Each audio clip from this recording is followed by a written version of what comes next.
பிரதமர் 2 நாள் தமிழ்நாட்டில் பயணம் வந்தது மாநிலத்தினுடைய வளர்ச்சி. எதை வைத்து அப்படி சொல்கிறீர்கள்? சோழர்களுடைய ராஜேந்திர சோழர், ராஜராஜ சோழருடைய அவங்களுடைய செயல்பாடுகளை அனைத்தும் தமிழுடைய வளர்ச்சியும் பண்பாடு மட்டுமல்ல, கலாச்சாரம் பண்பாட்டினுடைய கதாநாயகர்கள். 1000 ஆண்டுகளுக்கு முன்னாலே அவர்கள் பல சாதனைகளை படைத்துள்ளார்கள். ஆனால் தமிழ்நாட்டில் திராவிட முன்னேற்ற கழகம் எப்பெல்லாம் ஆட்சி வருகிறதோ அவர்களெல்லாம் நாட்டுக்கு உழைத்த தேசபக்தர்களையும் தேச தலைவர்களையும் தேச பிதாமகன்களையும் மறந்து பெரியாரையும் அண்ணாவையும் பிடித்து கொண்டு இவர்கள்தான் எங்களுடைய திராவிட சித்தாந்தம் என்று சொல்லிக் கொண்டிருக்கிறார்கள். கடந்த வாரம் கூட கல்வித்துறை அமைச்சர் என்ன சொல்கிறாரு, பள்ளி நிகழ்ச்சியில் போய் நமக்கெல்லாம் கடவுள் கலைஞர் தான். அப்போது உங்களுடைய நோக்கம் என்ன? பெரியாரிசத்தை விதைக்க வேண்டும்.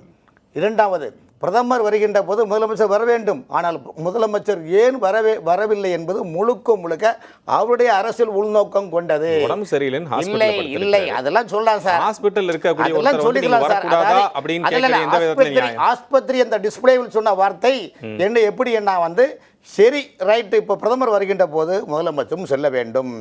பிரதமர் இந்த வரக்கூடிய நிகழ்ச்சி 2 நிகழ்ச்சியும் ஆன்மீகம் கலந்த நிகழ்ச்சி. அப்படி என்றால் கோயிலுக்கு போவார்கள். கோயிலுக்கு போகின்ற போது அங்கே சமஸ்கிருத ஸ்லோகங்கள்லாம் பேச வேண்டிய சூழ்நிலை அங்கே அந்த குருக்களுடைய இது சொன்னவரும் நாம் பட்டு வைக்கணும், திருநூறு வைக்கணும். எதுக்கு இந்த வந்திருந்த அமைச்சர்கள்லாம் யார் பொறுப்பாக வந்திருந்தாங்க? ரைட்டு, வந்திருந்த அமைச்சர்கள் வந்திருந்தாங்கல்ல. Okay sir. அது என்ன காரணம்னா இந்த நிகழ்ச்சி அமைச்சர்கள் வந்த நோக்கம் என்ன, ஆடு மேய்ச்சது போல ஆச்சு, அண்ணனுக்கு பொண்ணு பார்த்த போலச்சுன்னு மதுரை பழமொழி. ஆனால் பிரதமர் வருகின்றது. நீங்கள் ராஜராஜனை மறந்தீர்கள். திராவிடம் சொல்லக்கூடிய நீங்கள் தமிழ்நாட்டுடைய கலாச்சாரத்தை மறந்தீர்கள், பண்பாடை மறந்தீர்கள். ஒரு சாப்பாடு துணி போட்டு வாழ்க்கை அல்ல. அதுக்கும் உள்ளே கலாச்சாரம் பண்பாடு. இன்னொன்று, உலகத்திற்கு ராஜராஜ சோழனுடைய வழிகாட்டில் தான் லேண்ட் டாக்ஸ், பில்டிங் அப்ரூவ்டு இது வரைமுறைப்படுத்தது. போர் யுத்திகள், கப்பல் துறை, இது எல்லாமே ராஜராஜ சோழனுடைய சகோதரியான குந்தவை பிராட்டி தான் அங்கு சபாநாயகர் என்று அந்த அரசை வழிநிறுத்தார் என்று வரலாறு சொல்லுகின்றது. ஒரு நாளைக்காவது சட்டமன்றத்திலோ, ஒரு நாளைக்காவது இந்த கட்சிக்காரர்கள் திமுகவுடைய பேச்சாளர் ஒரு நாளைக்காவது ராஜராஜனுடைய வரலாற்றை சொன்னார்களா?